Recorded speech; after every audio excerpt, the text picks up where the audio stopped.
Good afternoon बच्चों, sit down.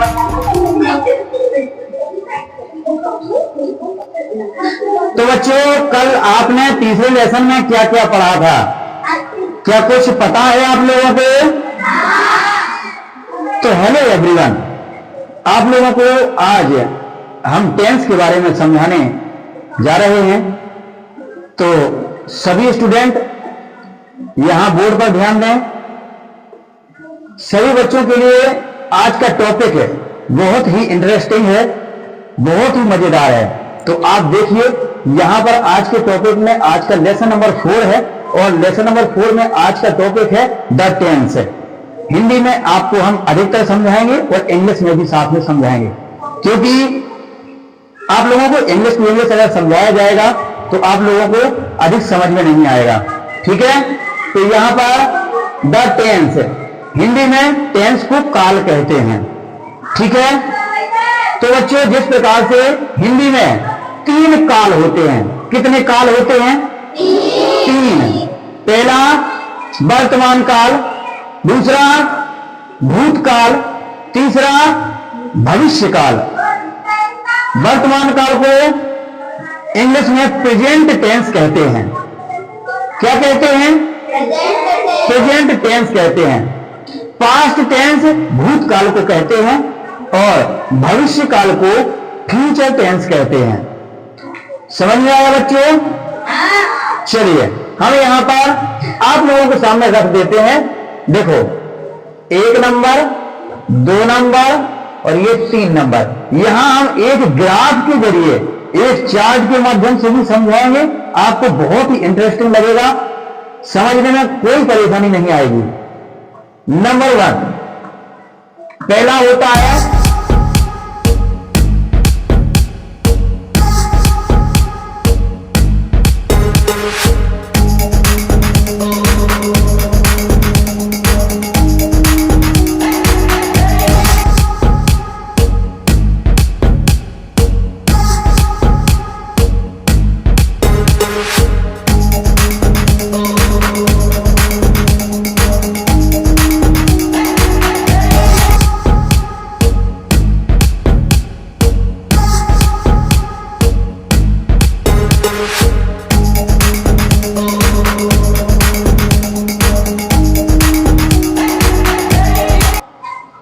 हम present tense के बारे में बताएंगे। करो। हाँ तो बच्चों, ये आप लोगों ने लिख लिया। चलो, इसके बाद पहले नंबर पर जो काल आता है, जो टेंस आता है, उसके बारे में हम लोग जानने वाले हैं।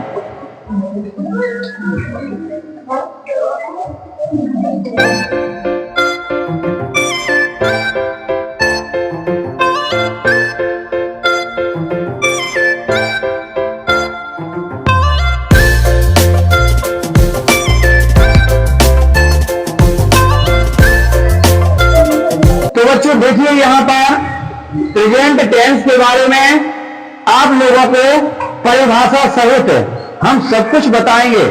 तो इसकी परिभाषा होती है, जो काम इसी समय वर्तमान में हो रहा होता है उसे प्रेजेंट टेंस कहते हैं, यानी वर्तमान काल कहते हैं।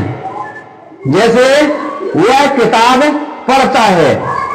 किताब कब पढ़ी जा रही है? इसी समय किताब को पढ़ा जा रहा है, इसलिए उस टेंस को वर्तमान काल कहते हैं। समझ में आया बच्चों? इसके बाद इसका एक और उदाहरण बताते हैं। जैसे वह स्कूल जाता है या वह स्कूल जा रहा है। जाता है वो भी इसी समय जा रहा है ना, और जा रहा है तो वो भी इसी समय जा रहा है। समझ गए? तो वह टेंस प्रेजेंट टेंस के अंतर्गत आता है। समझ गए? वह वर्तमान काल के अंतर्गत आता है। अब इसके कुछ नियम हैं,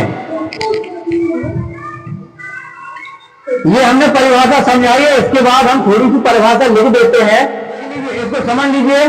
जो काम वर्तमान समय में हो रहा होता है उसे वर्तमान काल कहते हैं। यहां एक एग्जाम्पल दिया जा रहा है, पढ़ता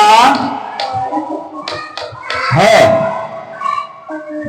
तो वह किताब कब पढ़ रहा है? इसी समय, वर्तमान में किताब को पढ़ता है। समझ गए? ये वर्तमान काल है, इसे जानना पड़ता है, उसकी परिभाषा जाननी पड़ती है। इसके बाद हमें उसके बारे में पता चलता है कि ये कौन है, कहां का रहने वाला है।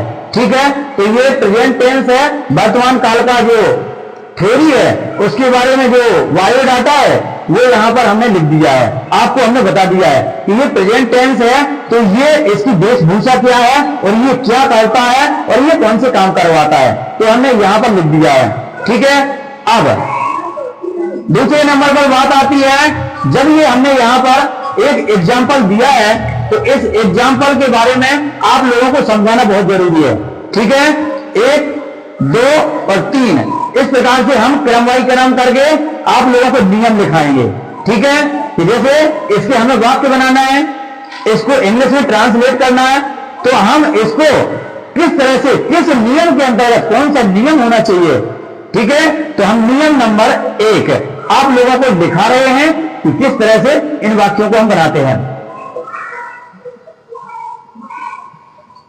आप लिखते जाइए जल्दी जल्दी।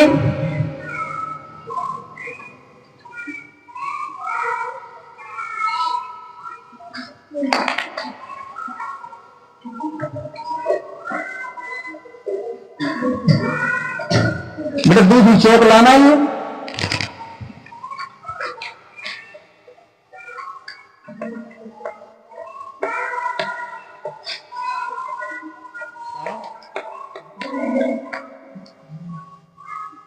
हाँ तो बच्चों, यहां पर हमने पहचान के रूप में लिखाया है कि जिन वाक्यों के आखिरी में यानी अंत में ता है, ती है, ते हैं, ता हूं आदि शब्द आते हैं, वहां पर प्रेजेंट टेंस होता है। जैसे जाता, पढ़ता, रोता है, पीता है, खाता है, नाचता है, उड़ाता है, उड़ता है।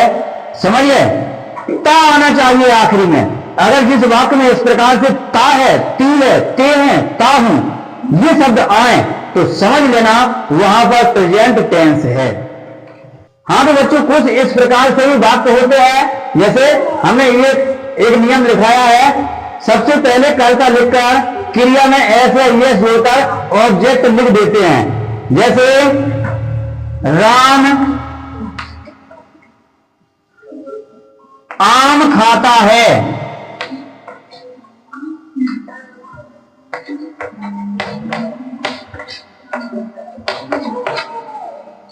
सबसे पहले राम लिखेंगे,